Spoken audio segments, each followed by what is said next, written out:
honored to have Dr. Phil Brandt here from Concordia, our own Concordia University here in Portland. And you've been there how long, Phil? 12 years. 12 years? Wow. Incredible. So, time flies. But, and I know that Eli Davis was, you had said he was your first student for your thesis, to write the thesis you had to do? Yeah, he was my first thesis advisee. Advisee, yeah. So this explains a great deal about Eli. Well, I'm just going to say, anything good about Eli, you can blame me. Anything not so good, you're right. Because you get to leave. Anyway, so yeah, so kind of a nice connection there. Dr. Brandt also has a brother, Nathan, in the area at Tualatin. Yes. Living Savior, right? Living Savior. Living Savior, and every once in a while the three of us have gone together, so it's kind of fun. Yeah. So it's nice to do that. He is going to cover kind of a flyover on the Augsburg Confession, right? And as I commented earlier, you weren't here, but I made the point that the Reformation, obviously, the post-95 thesis, historically is important, as it set in motion a whole bunch of things, but you really don't start to get full-blown Luther. Augsburg Confession, you got what it is to be Lutheran, and so I appreciate you being willing to present on that today. So it's yours. Thank you. Yeah, I mean, we're here today because, 500 Halloweens ago, Martin Luther nailed the 95 Theses to the doors of the Catholic Church in Wittenberg. But really, the 95 Theses, I mean, if you've read them, all right, they aren't yet a Lutheran church. Okay, they're really, at this point, just a protest against a particular practice that's going on in medieval Catholicism. Luther has not developed a lot of his thinking on a lot of things. He's going to encounter a lot of opposition from people. And that's going to drive Luther deeper. And the deeper Luther goes, the more he realizes that the medieval Roman Catholic Church that he has been raised in, that he joined a monastery as a part of, all this, that we got a real problem here. And that will take actually some time. 1518, he has the Heidelberg Disputation, where he starts speaking of a theologian of the cross. 1521, of course, he stands and says to the emperor, "Here I stand." All right, but even over the next several years, he is still developing some of his critique. And so, if you really want to start talking about what is a Lutheran, you want to come forward a little bit to really, I would say the birth of the Lutheran Church happens on June 25th of 1530. And that's when a number of Lutheran princes and Lutheran theologians came before the Emperor Charles, and the photo's not the best there, and presented their theology to him. And that was, I think, really when you can first start to talk about really a Lutheran church.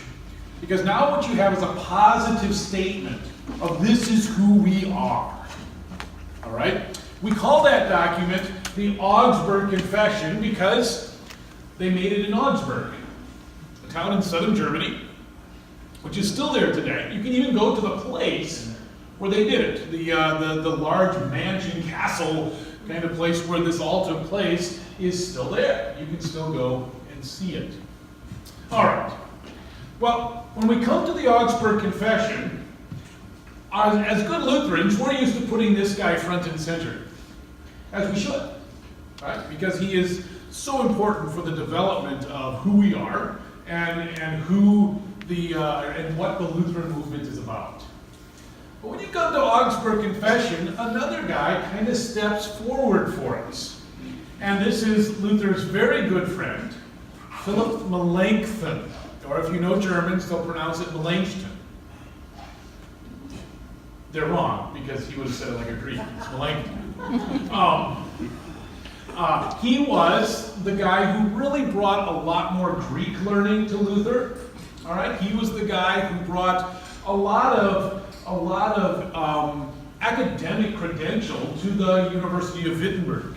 He was so important that when another university tried to tempt him away, the elector of Saxony built him a 5-story house to live in for free. That's how much he wanted that guy there. Philip Melanchthon was a powerhouse scholar in the time. He was also one of Martin Luther's very, very best friends. And what makes them so interesting is how different in personality types they were. Have you gone online and found the Luther insulter yet? Just go online, go to Google and type in Luther insulter. There's a website that all you do is it's just a very plain page, and you just click and it just says insult me. And it grabs another thing from one of Luther's writings that's an insult. Right? Because Luther was the master of invective. He was the master of telling people off. Okay, he was good at it. You never wanted to get into a name-calling fight with Martin Luther. He was going to win. All right? His good friend Philip, on the other hand, was a very peaceful guy. He was much more peace-loving and was much more of a man who tried to work it out with people. Now, later on in his life, that's going to get him into a lot of trouble. Because there's some things you just don't work out. You just got to say no. Philip had a hard time saying no. All right? But, for a variety of reasons, he will actually be the one who writes the Augsburg Confession. Okay, he's going to write it. The other guy who shows up in this is the elector. He's also another very important character with this. His name is John. You may have heard the name Frederick the Wise, right? You've heard that name. By the time 1530 rolls around, Frederick has died. And his younger brother, John, has taken over. Frederick was called the Wise.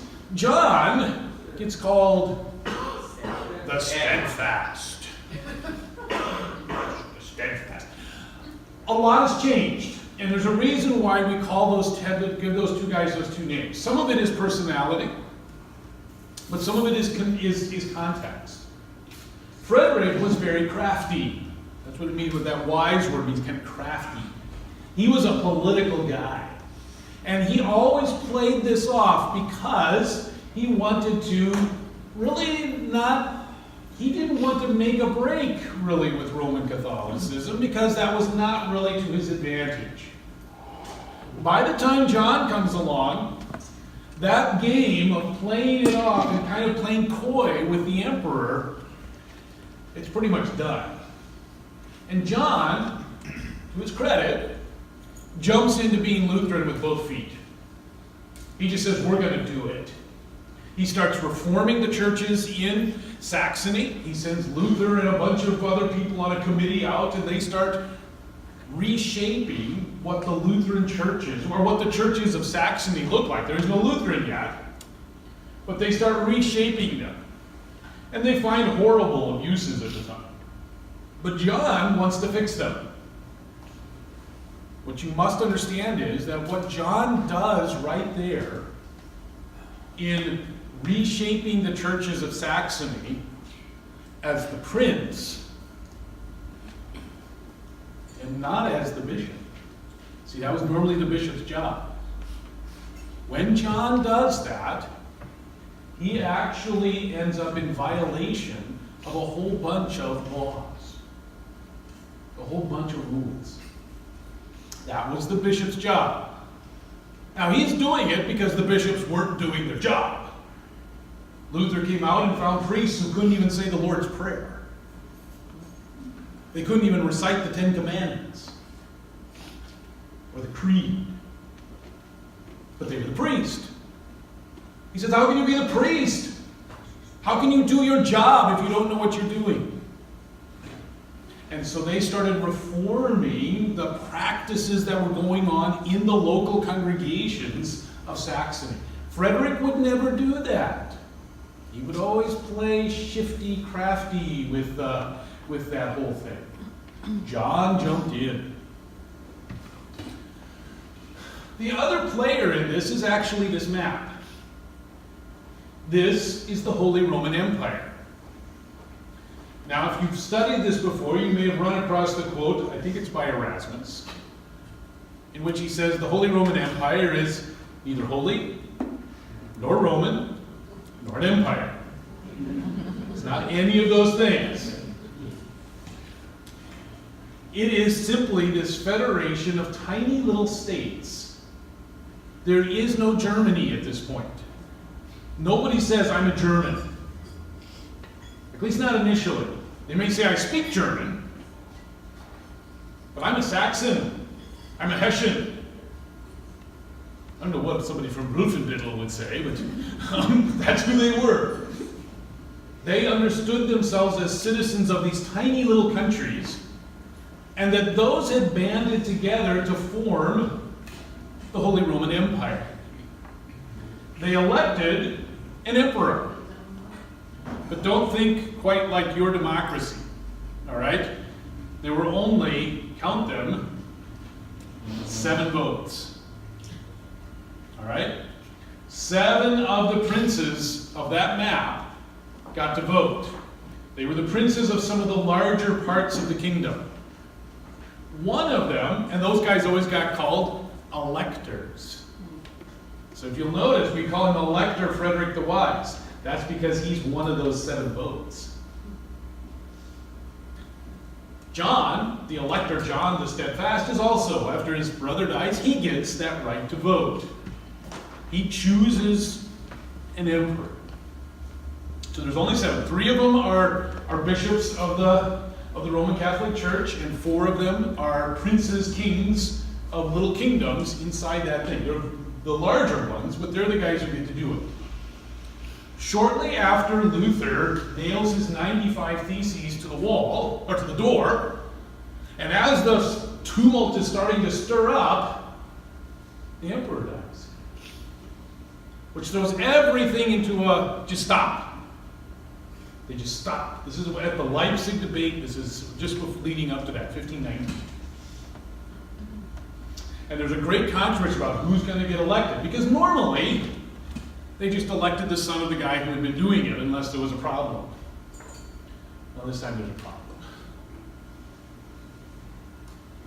His son is dead.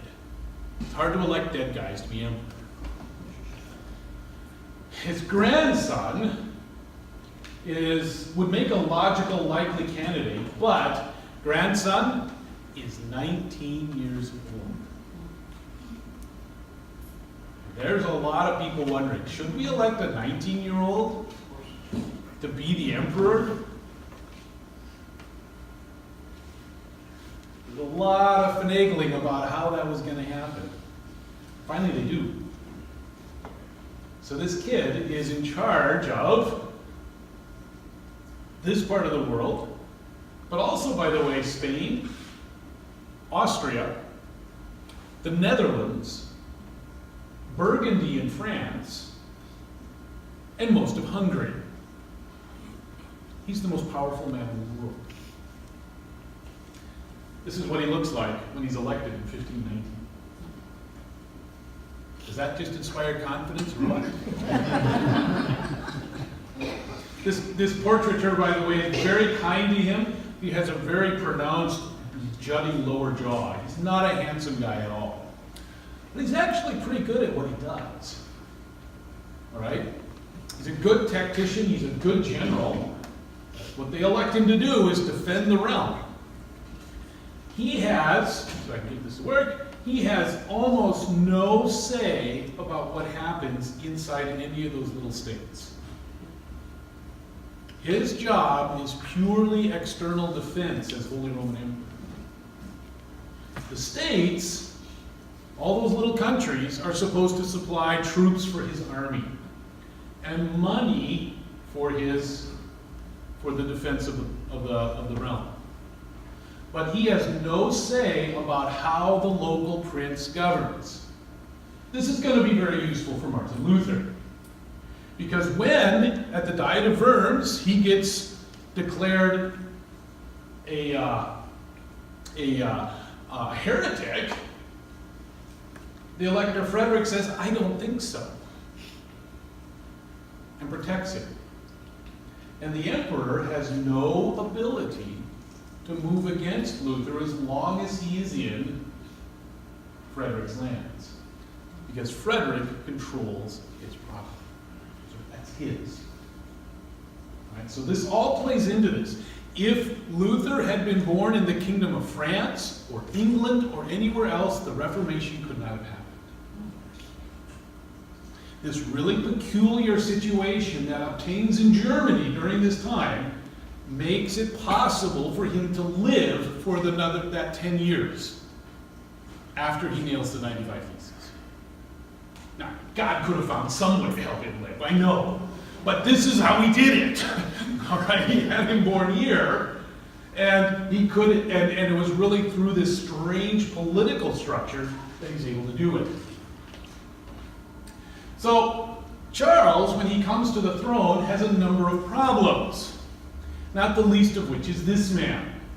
This is Suleiman the Magnificent. He is the Turkish Sultan. Okay? He is bent on conquering Europe. Apparently, so he can make everybody wear large pillows on their heads. Is he magnificent because of his hat? Yeah, I think that's why.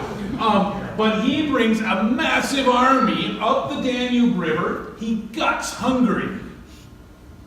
Almost the entirety of the Hungarian nobility die in the Battle of Mohacs in 1527, 10 years after Luther nails the 95 Theses. They come all the way up to the city of Vienna, which is in Austria today, which is Charles's capital. And they surround it and try to conquer it, and they almost do. If it hadn't been for really bad winter weather and some fortuitous help from some friends, Vienna would have fallen. That's how close this is. So Charles really does not have time to deal with Luther. He's got a lot on his plate. It isn't helped by this guy. This is the King of France. He really wanted to be emperor. He thought Charles was just a kid, and he should have been the guy. And what he does is everything he can to make Charles' life miserable, including playing nice with Suleiman. He, in fact, invites them to open an embassy in Paris so they can talk better. You ever wonder where the French get croissants? From the embassy in Paris. The crescent-shaped little bit of bread, a Muslim crescent, that's where that comes from. It's from these two guys. All right?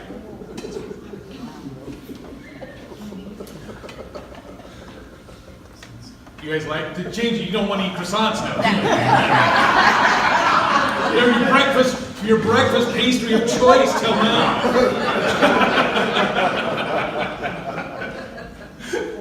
It's kind of dark. I'm sorry, it's hard to see that picture. This is the Pope at the time. His name is Clement VII. He is a Medici Pope. All right, so that means he's all about money, and his policy is always papacy first, everybody else second. He and Charles don't get along. In fact, so much so he sides with Francis I. But he makes a really stupid mistake. You see, Francis is up here with his army, and Charles is down here with his army, and Rome is in between. And Charles just says, well, if you're going to side with my enemy, well, in 1527, as the Turks are surrounded, coming up on Vienna, he sacks Rome. Destroys it. The Pope barely gets away. He only gets away because his personal bodyguard, to a man, sacrificed themselves for his escape. This is why the Pope only hires Swiss for his bodyguards. That's when the Swiss become the bodyguards of the Pope, because those were all Swiss men who died for him that day. Wow. So a lot of this stuff shows up in things you and I might see. Those guys with the funny pantaloon things in Rome, they're there for a reason. Finally, they make nice. This is the same guy. He's now grown a beard in mourning for the destroyed city of Rome. And they finally make nice, okay? So they do patch things up. But Charles has a big advantage. These boats. Because remember, Charles is also the King of Spain. This is 1520s. You remember just a few years before, this Chris Columbus guy sailed the ocean blue? They're starting to haul money back. Boatloads of money. Most of it is going to pay mercenaries and soldiers and guys who make cannons and things like that. But that's going to fund a lot of the wars he's going to fight, particularly against the Turks. Of course, on Team Luther, we've got another set of guys we've got to talk about. We talk about Frederick. Notice he dies in 1525. His brother John takes over in 1525 to 32. Remember, we're talking 1530 here. He doesn't live very long. The guy who's going to have to deal with it is the one on the right, and that is John's son, John Frederick the Magnanimous. You knew you had arrived in the medieval period when your middle name was the.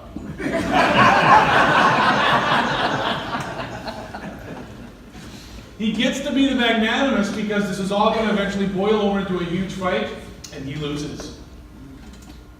1547. He's going to lose that fight. But in losing, he will win. That's where he gets the title magnanimous. What he's going to demonstrate in the day that he loses that fight in 1547, that's when he stops being elector, but he lives for quite a while longer. What he demonstrates right there is that what you hear in the Augsburg Confession, the faith that got confessed there, is a durable, lasting, true confession of Christianity that sustains a man not only in success, but also in defeat. If you ask me, it is really John Frederick, the first prince who cut his teeth on Luther's catechism, who is, in my mind, really the first guy to embody that kind of Lutheranism outside the theological circle of Luther. And do it in such a public way that people see it, and they notice it, and they go, that's got legs. You could run with that. That works. Okay. Got to do a little bit more with him. Now on 1530, we got John coming in. All right, the emperor has called for a diet. This does not mean John has been eating too many bratwurst. This is an assembly of the princes. All right, this is a congress, so to speak. And so John and the Lutherans are going to show up. At his side will be guys like this. This is Philip of Hesse. All right, he is the landgrave of a major part of the Holy Roman Empire. He's got a lot of people. You know his people as the Hessians, right? From your study of the Revolutionary War. Yeah, they're all from his part of the world. Philip is a longtime Luther fanboy. He met him when he was 14 years old at the Diet of Worms. And he was taken by him. Just thought Luther was the best thing ever. You also have guys like this. This is the Duke of, or the Prince in Brandenburg. I like this guy simply because you can rock a top hat and full armor. Okay? This is cool. But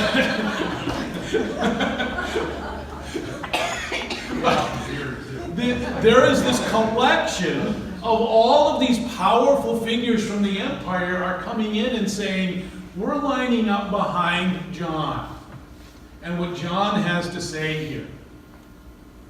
There are also a number of cities that do the same thing. This is the skyline of Nuremberg.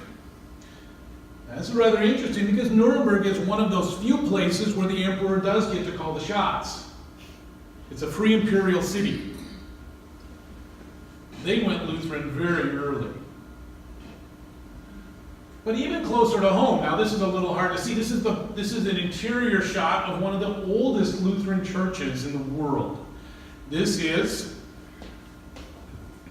I don't know, St. Anne's or St. Catherine's, I think it's St. Anne's, in Augsburg. It's only a few blocks from where the Augsburg Confession is going to be heard, and this congregation adopted Luther stuff in 1525.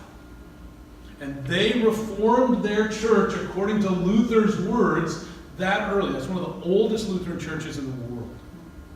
It's a beautiful place. If you get to Augsburg, make sure you go there. It's not often on the tour site. It's open. It's a Lutherstadt place. It's a Luther place, but a lot of people don't get there. Great place. Beautiful. Here's where the emperor says, "Come meet me here." This is the palace in Augsburg. Why does he go there? Well, this isn't his palace. The emperor actually has a palace, but it's not nearly this big. This is the palace of the Fuggers. The Fuggers are the bankers. Everybody owes them money. And they want to kind of keep tabs on things because they got a lot of money out on these guys. In fact, if you go there today, you look, and you can, I don't know, my finger doesn't have enough light there to do it. One of those things is an entrance, those bigger arches right there. If you look just to the left of the arch, you'll see that. It's the Fugger Private Bank ATM. It's still there. It's still a bank. They still lend money. This is the guy who's in charge at the time. His name is Jakob Fugger. What's that? Of course it is. Yeah, Jakob Fugger. He, by the way, is a very interesting character. He is a deeply religious man. He is a converso Jew. His family had converted to Christianity, and he is deeply, deeply worried about his eternal salvation. In fact, so much so that he establishes a foundation that is supposed to kind of earn him points with God, as many of them did, and he will supply a place for 300 poor people to live, and they only have to come up with one thaler, all right, one coin a year. That's what it costs them, one coin. Today, the Fugger Poor House houses over 500 people for the cost of €1 per year. He was a good banker. He knew how to set up a foundation. It's in fact grown since then. There's Charles on the left. You can see his jutting jaw there a little bit more. And John come in. These guys come in with very differing expectations. Charles, this is his brother Ferdinand.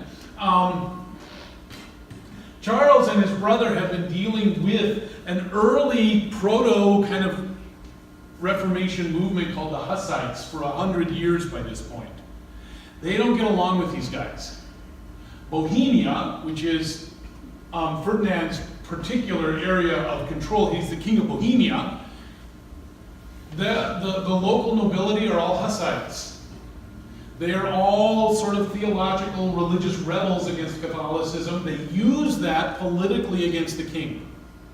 And so he sees this whole Lutheran movement as a political movement, people trying to gain authority and take it away from us. All right? So he comes in really hostile. Okay? Charles also comes in really hostile.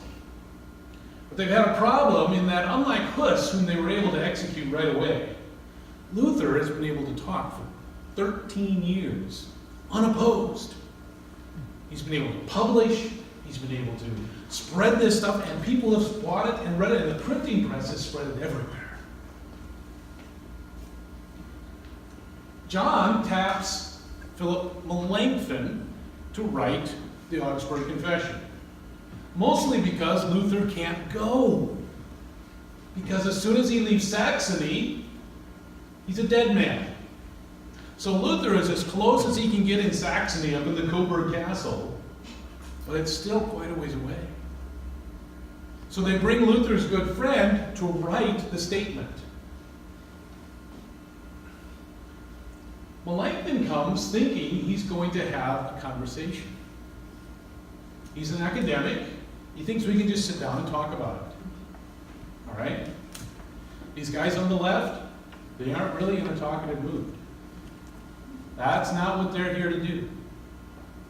So you have some really differing expectations showing up at the Diet of Augsburg in 1530. And of course, lurking in the background, you have the Pope. Remember his big beard? Why did he grow the big beard? Because Rome got sacked. Who sacked Rome again? Charles did. But who were Charles's soldiers who sacked Rome? Saxons. Germans. All yelling death to the Pope and chanting Luther's words as they went rampaging through the city of Rome. Death to the idolaters. All right?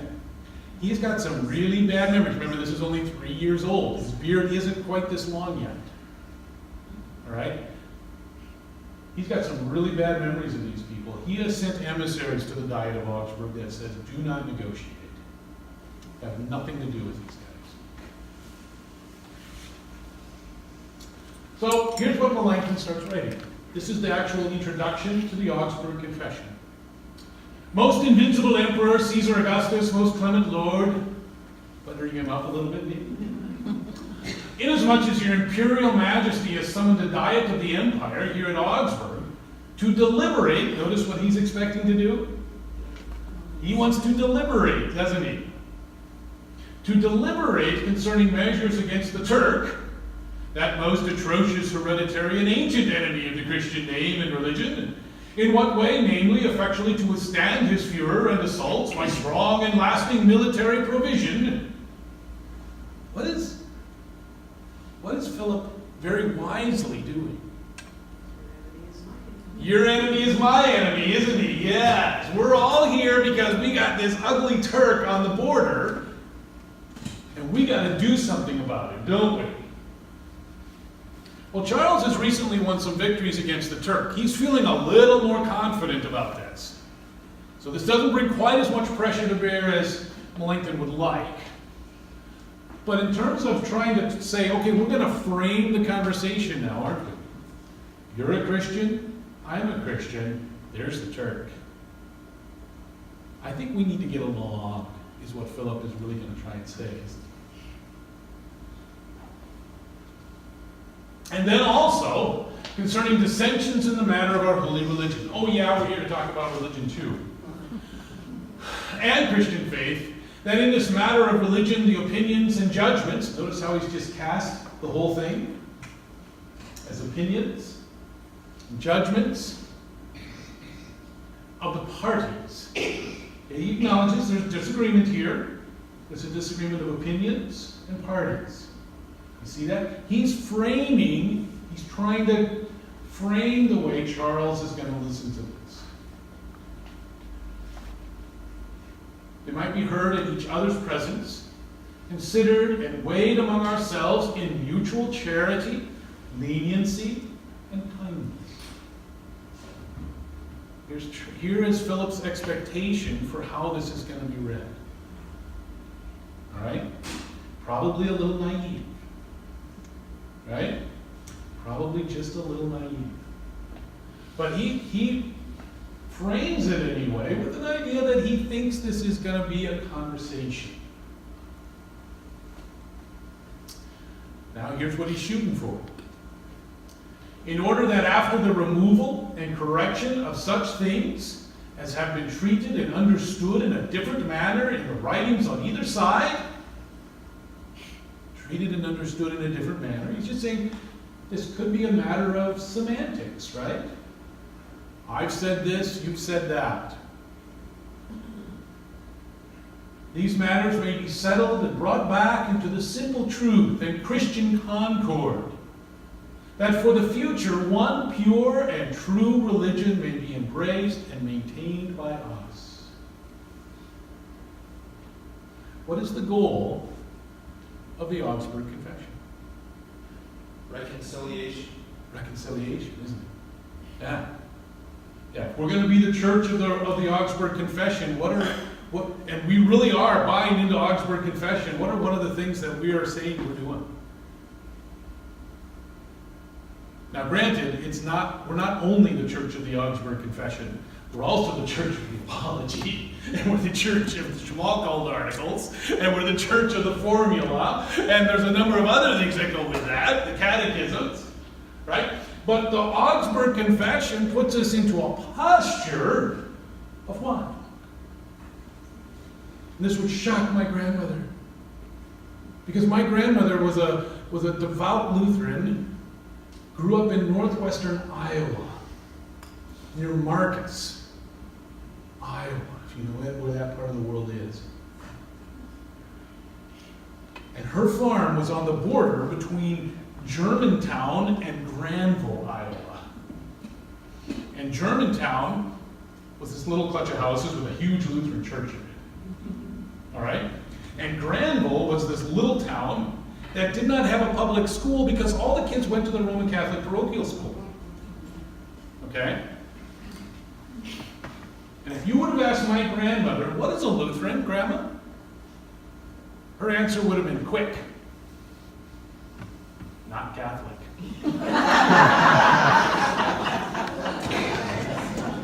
That was a Lutheran, not Catholic. Right?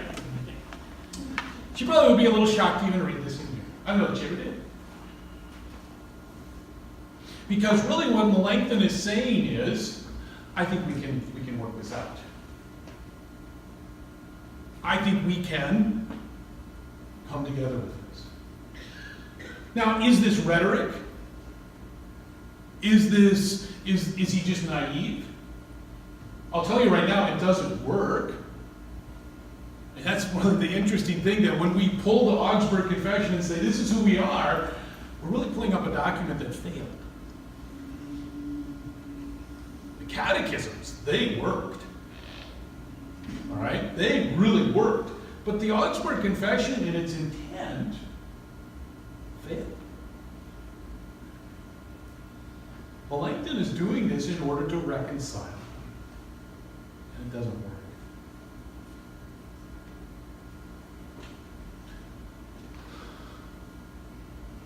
He plays his trump card here, doesn't he? Go back to the incomplete sentence. So that so that for the future one pure and true religion may be embraced and maintained by us, so that as we are all under one Christ and do battle under Him. These are the portraits of the guys showing up that are being produced at the time. Notice they're kind of hard to see, but they're all in armor. They're all in armor. We may do battle under Him, so we may be able also to live in unity and concord in the one Christian church. That's what he's after. He wants it, he puts it into that context of, well, we got the Turk beating on the door, right? We need to be united. But I think he also is saying he believes we could be united. I think in 1530 he thought we could. Whether anyone actually thinks that, I don't know. Your Imperial Majesty caused to be proposed to the electors, princes, and other estates of the empire, amongst other things, that the several estates of the empire, on the strength of the imperial edict, should set forth and submit their opinions and judgments in the German and Latin language. You asked us to do this, sir. Here we are. You wanted to know what we did. We offer in this matter of religion the confession of our preachers and of ourselves. The princes are the ourselves. Showing what manner of doctrine from the Holy Scriptures and the pure Word of God has been set forth in our lands, dukedoms, dominions, and cities, and taught in our churches. He's going to lay out what it is that we as Lutherans are doing. How is it that and remember, the issue was John had set about to reform the practice and the worship, and all of the things in the churches of Saxony. That's really what precipitates this. This now means the emperor has a reason that he can move because they've acted against the authority of a bishop. Oh, sure.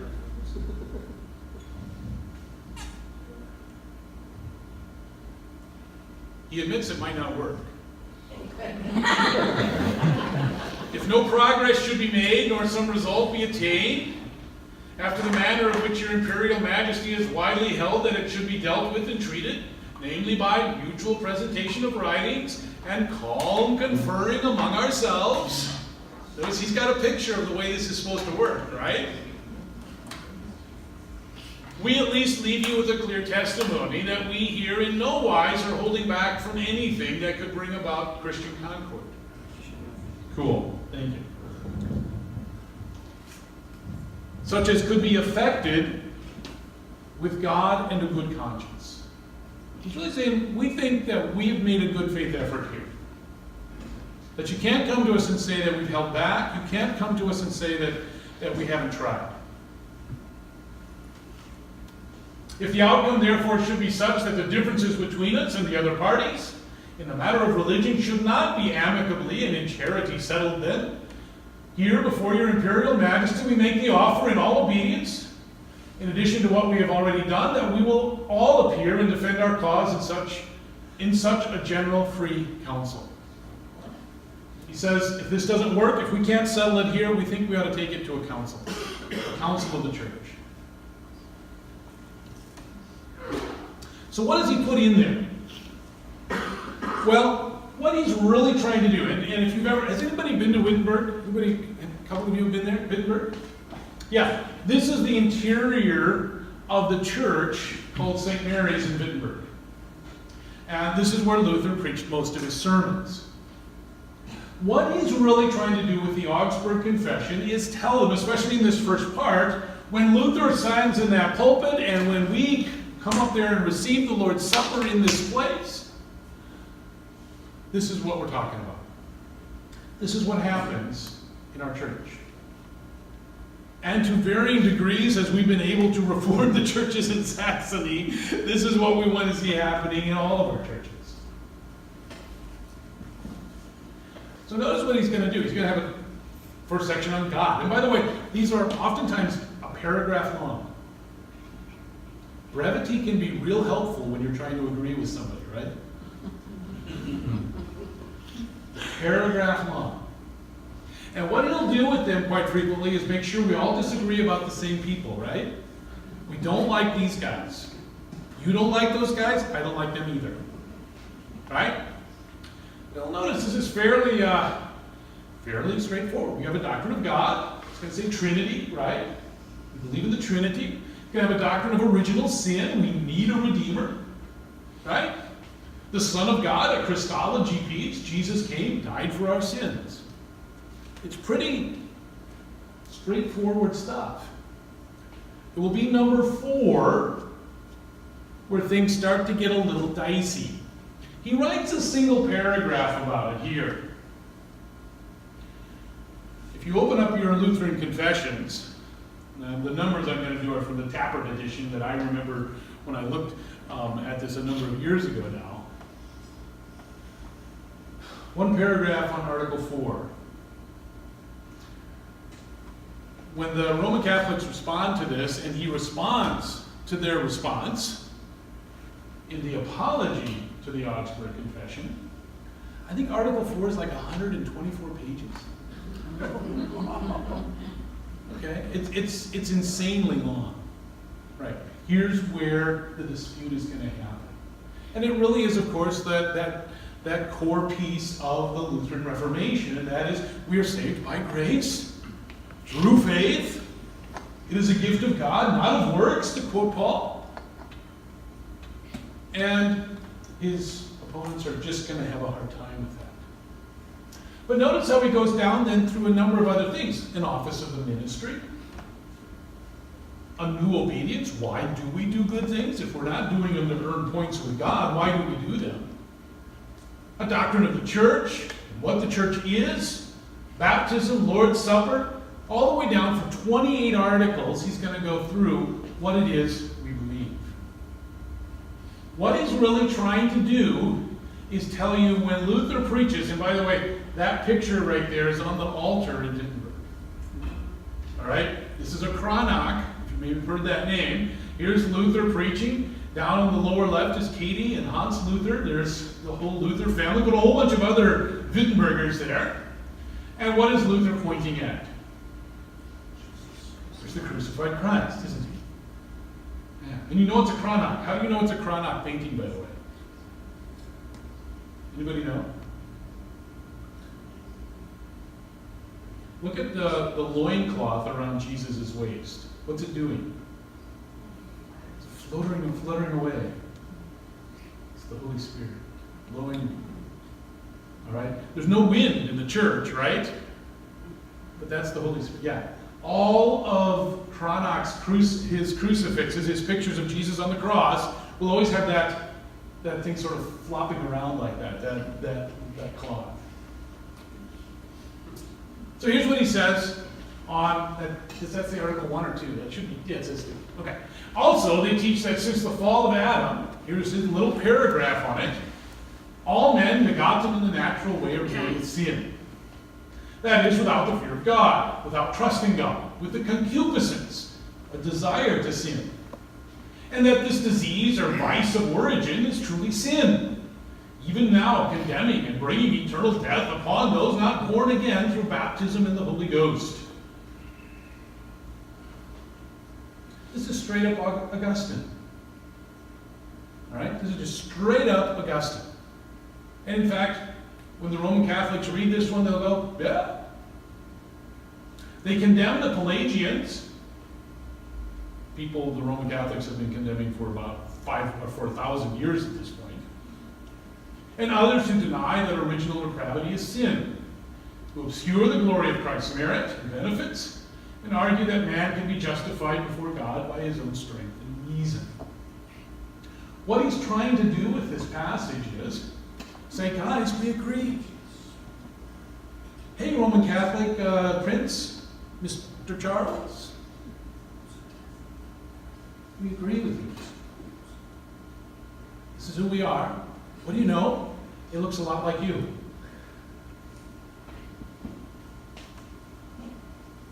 Cranach painting. How about Article 10 of the Lord's Supper? Of the supper of the Lord, they teach that the body and blood of Christ are truly present and are distributed to those who eat the supper of the Lord, and they reject those that teach otherwise. That's a pretty simple pretty simple doctrine of the Lord's Supper, isn't it? You think there's more to say? Eric, do you teach a little more than that in your catechism class? A little, yeah. You get into the catechism is actually, what we would give to a 6th, 7th, 8th grader has more than that. But Melanchthon is saying, you know what, if we can agree on this, I think we can agree. In 1530, that was his thought. Anybody recognize that picture? That's also in the church in Wittenberg. All right, and they really, this is just a fascinating picture because is anybody doing All Saints Day on next Sunday? You may want to use this picture. It's a great picture for that. On the left, you see Jesus. You see John leaning up against him. Right? And you see Peter, the guy with Peter going, "Is it me, Lord?" Right? And as you go around the table, the clothes starts to change. It's more and more contemporary to Luther's time. Until you get to the end and you see this character who's turning around here and he's getting his cup filled. See that guy? There's a debate about who that is. It looks a little like Cranach's picture of Luther when he was hiding as Euchre George. But it also looks a little like the paintings we have of Cranach. So they wonder whether is it Cranach or is it Luther. You'll get two opinions on that. But what's not in doubt is the guy next to him, the guy who's serving him. That is Cranach's son. When Cranach painted this picture, his son had been dead for 2 years. Communion of Saints.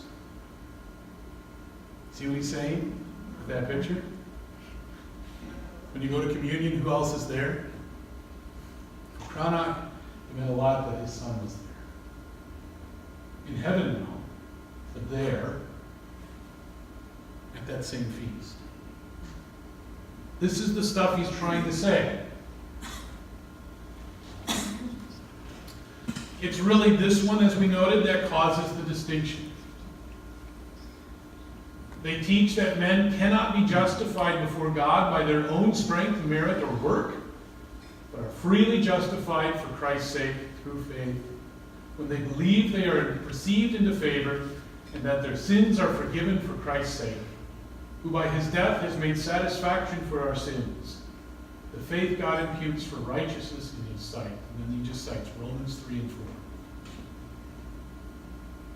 What's interesting is, here's another Cranach. You see the little thing floating around there? Right? But that's actually Bishop Albrecht of Mainz. Cranach would paint anybody for money. Right? This is actually the Archbishop who started the whole indulgence controversy. But he painted Cranach, so Cranach painted. An artist. Let's just stop there a little bit. This is what Luther would later call the article on which the church stands or falls. This is what makes Christians Christian. This is where a Lutheran will not budge. Okay? That's it. It's interesting. That's the paragraph. Now, granted, like we said, in very, very small print, I could have put up the apology now, all 122 pages of it, or whatever it is, right? There's a lot more to say, but it's interesting to me that Melanchthon and the theologians of Wittenberg, and really Luther bought this. He from afar read this and said, yeah. They said, if we can get our Roman Catholic interlocutors to say yes to this, we think we don't have a fight. We believe we have this concord, this unity we can live with. Now, we know they will do it. But this is very interesting to me, that this is the piece. That's it. It's really it. You would have expected, paragraphs, pages and pages. Just that little bit. Anybody with a question about it? Do you understand what it says? This is the foundation of Redeemer Lutheran and all of the other churches that fly or that sail under that flag. Men cannot be justified before God by their own strength, merit, or works. We just can't do it. We are freely justified. If you need to explain justified to somebody, what is that? Made holy? Careful with that one. Do you look particularly holy? Be acceptable to God. Being acceptable to God. Metaphors, and this is a metaphor, are things that come out of the world, and we as Christians use them. Forgiveness, for instance.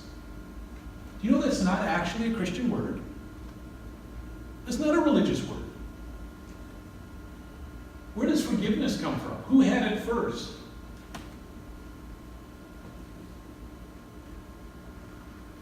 They know. Bankers. Yeah, it's what banks almost never do to loans. That's where the word forgiveness comes from. We stole it from the bankers and said, this is what Jesus does. Okay? Justify. Well, originally it came out of a legal thing, but I think today we would be better off to use it out of a technology thing, right? Left-hand justification of your margins. Okay, this one is not justified, right? It's all jagged. To be right with God, to be straight up with Him, to be justified. That's what justification is. That we have been made right by Him, that we have been brought in line with everything that God says.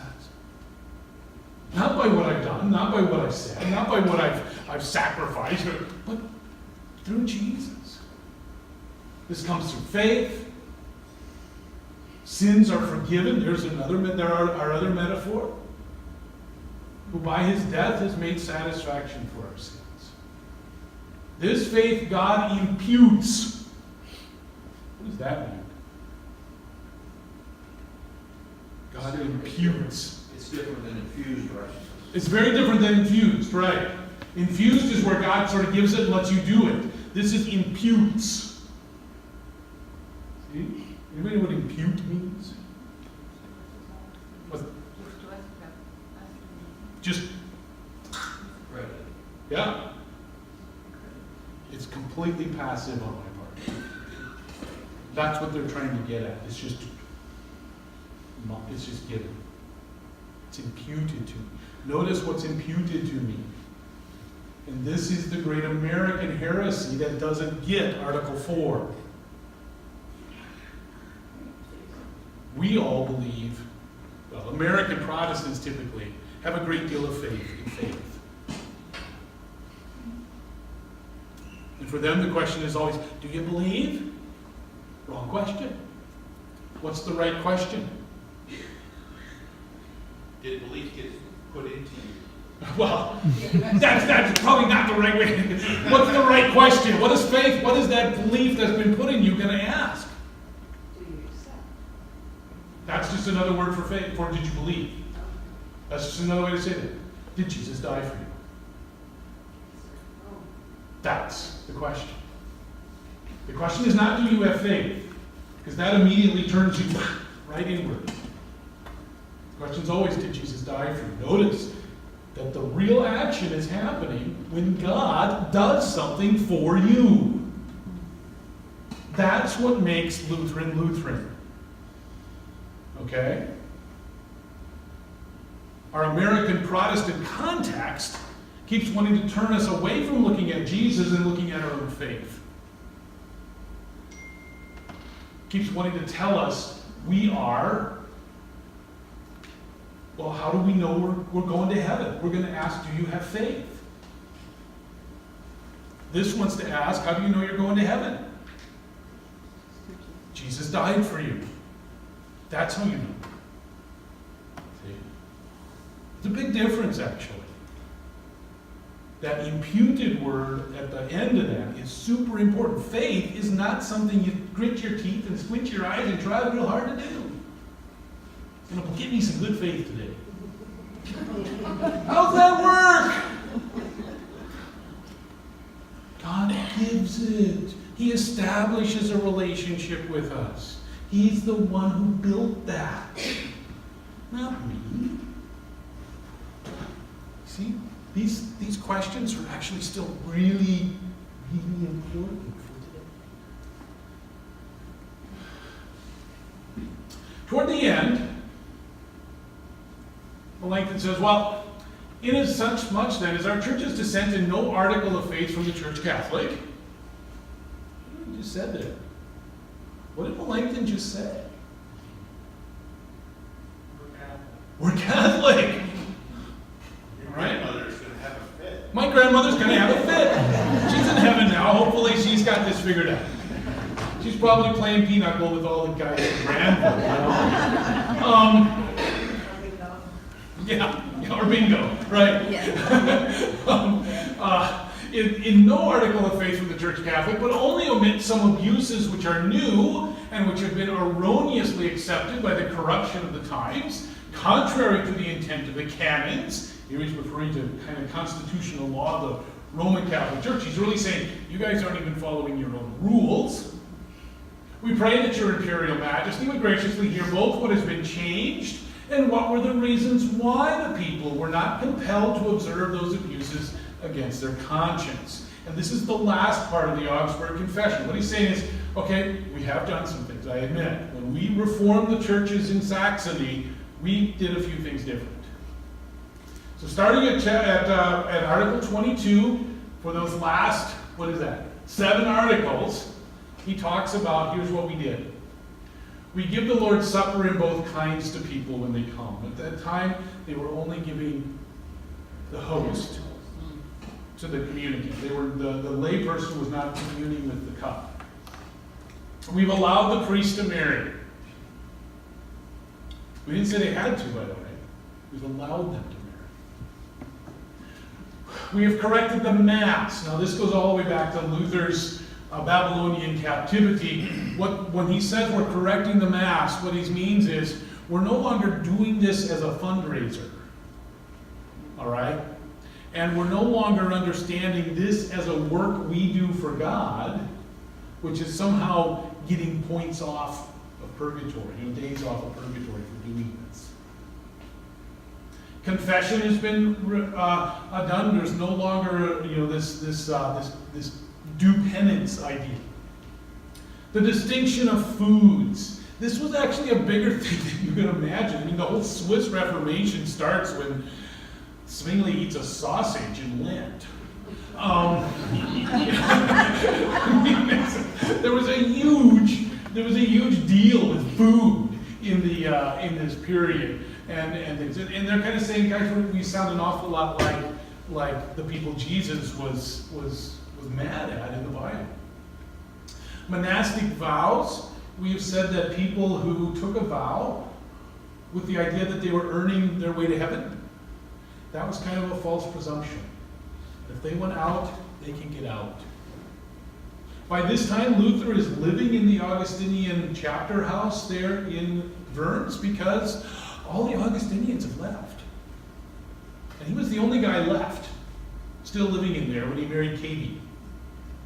And the elector just said, Luther, you can have it. You live there. It was a huge place, by the way. They said when Katie moved in, it was just a pigsty. That he never actually made the bed. There were beds for like 30 monks in there. He just went to the next one. And Katie came in and just, it was awful. But she turned it into really the home of Lutheranism in a sense. I mean, people would come from all over the world. They would stay at Luther's house because he had this huge house. And Katie would sell them beer. She had a brewery in the basement. And they rented out rooms to college students and their thing. It was like the ultimate money-making. I mean, it's like the no-fail business plan, right? You sell beer to college students, you're going to make money. They did. Luther was terrible with money. Katie was great. And ecclesiastical power. What they're saying is bishops should not have temporal authority. Bishops should only have spiritual authority. Okay? This picture, that is Prince Charles sitting on his throne, and there are the Lutheran princes. Notice they're kneeling. They said, we want to be obedient members of the Holy Roman Empire. Here's what we believe. Take it. What's not shown in the picture is that sitting next to him was Ferdinand. Charles was actually inclined to take it. And Ferdinand slapped his hand and said, don't take it.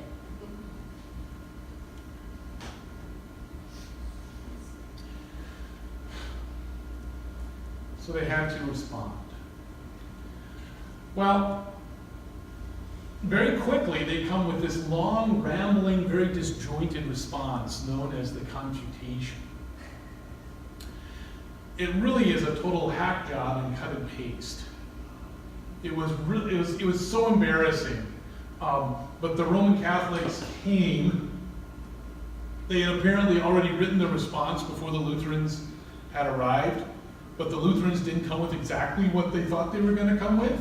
So they were kind of like just literally cutting pages out and pasting them together to make their response. And so it's kind of disjointed in spots.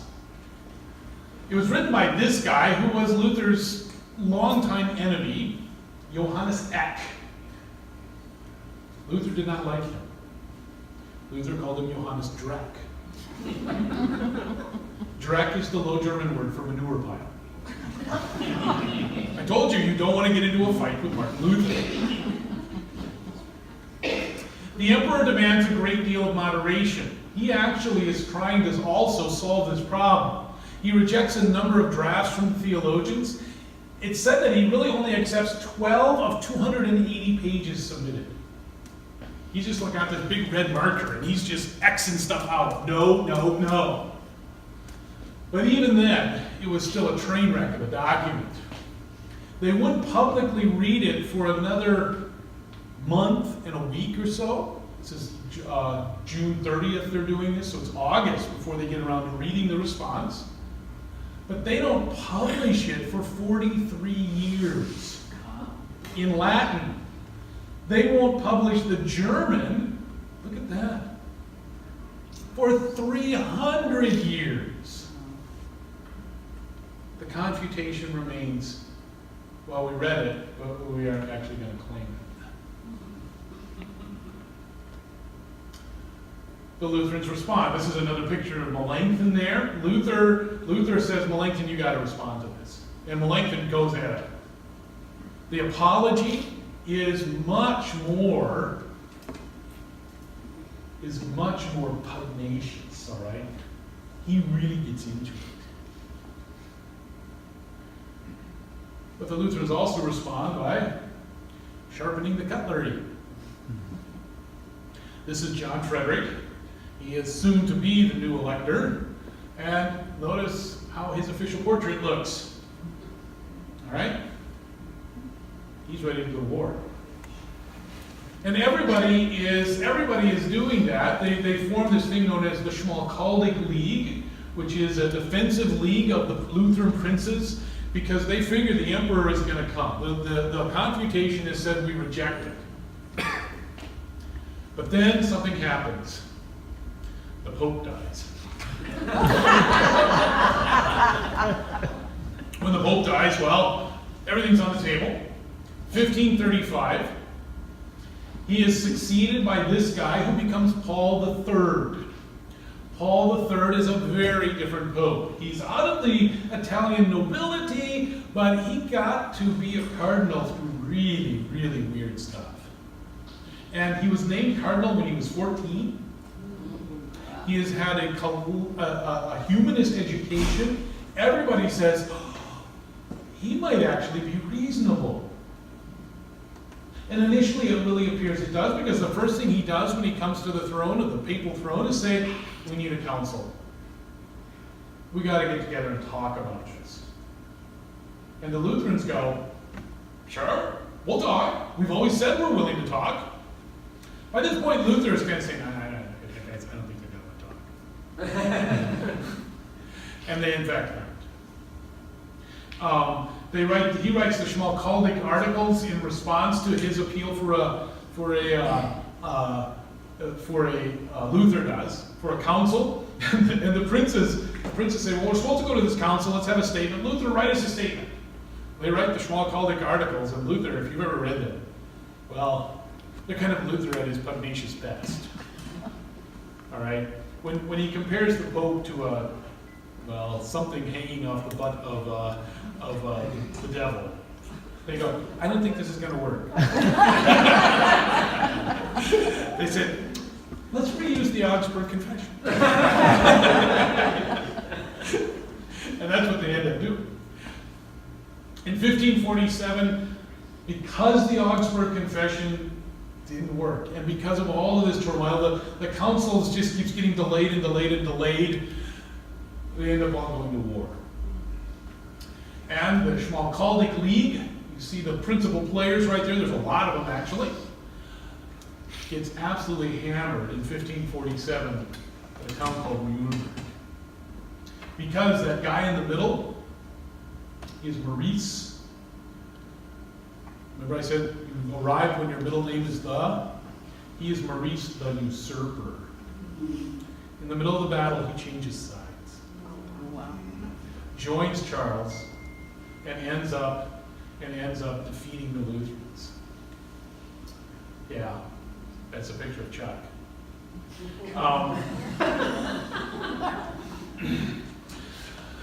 This sets up a number of interims. Charles says, well, let's go slow, but his slow is way too fast for the Lutherans. They try another one. This one is kind of a deal brokered with Melanchthon. Luther has died by this point, and Maurice and Melanchthon try and come up with something. This is where Melanchthon starts getting into trouble. He's sometimes too willing to compromise. The guys in Augsburg are saying, no way, no, ain't gonna happen, not here, no, we are not going Catholic, ain't gonna do it. It's really not working. Maurice realizes it's time to change sides again. He goes for Francis's grandson here, this guy Henry II, who is the King of France, and says, I think we can take Charles. And they do it. They fight Charles to defeat, and they reach an agreement called the Peace of Augsburg in 1555. And what the Peace of, and there's Charles, he's very old by this time. He is 55 years old, which is pretty old in this period. He's so fed up with it, he quits. He just retires. What it establishes is something known as quies regio, eius religio. That means whose region, his religion. If you have a Lutheran bishop, or a Lutheran prince, a Lutheran duke, or whatever, that whole area is Lutheran. If you have a Roman Catholic duke, that whole area is Roman Catholic. All right, so now it becomes a fight of who's going to be the king, the prince, the duke, the earl, whatever in charge of this place.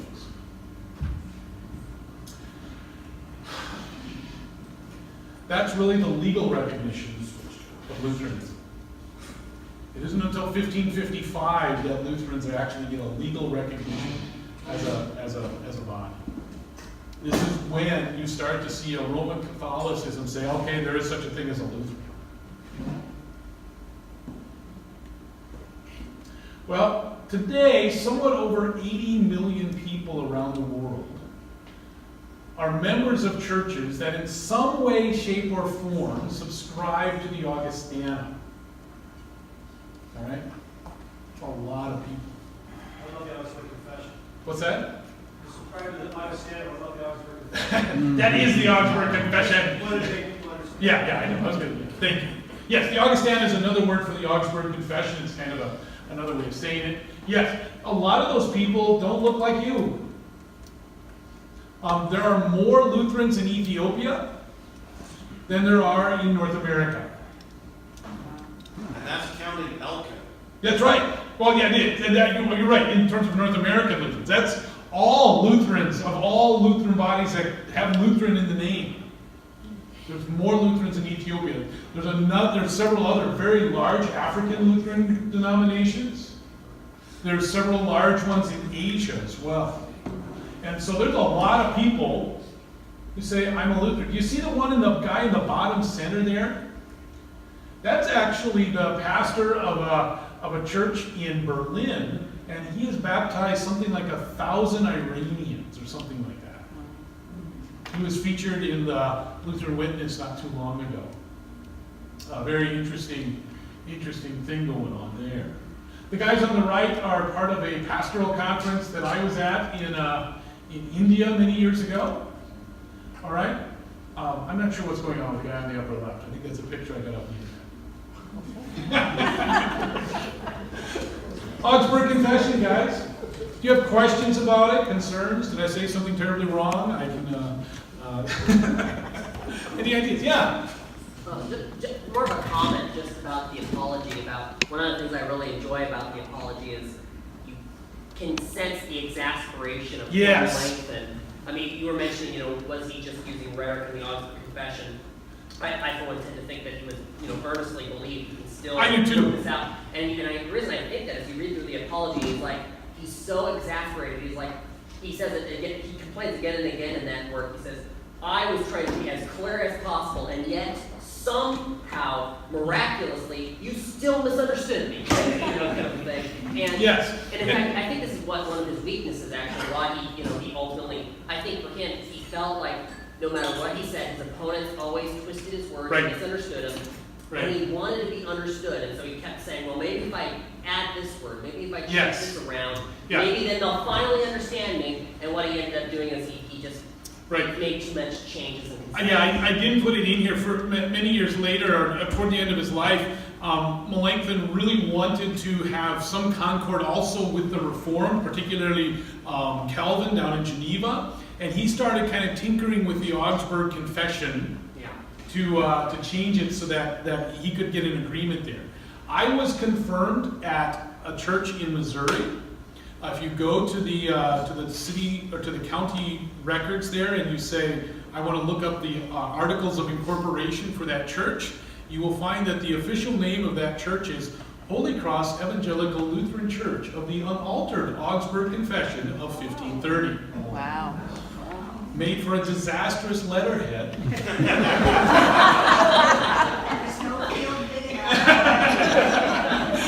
But that was actually that in 1864 when that congregation was founded, or 1865, they wanted that unaltered Augsburg Confession to be part of that.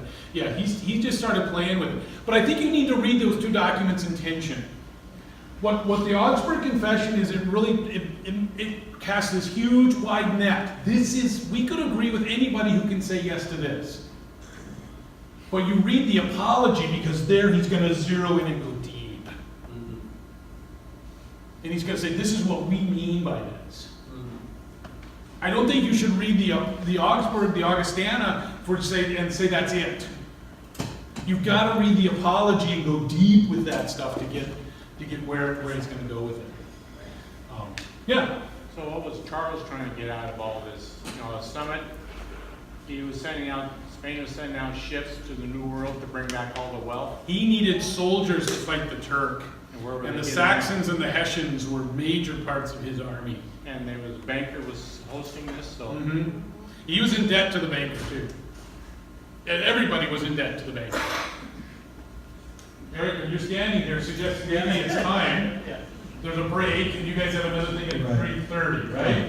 Right. So, but thank you very much. That was awesome.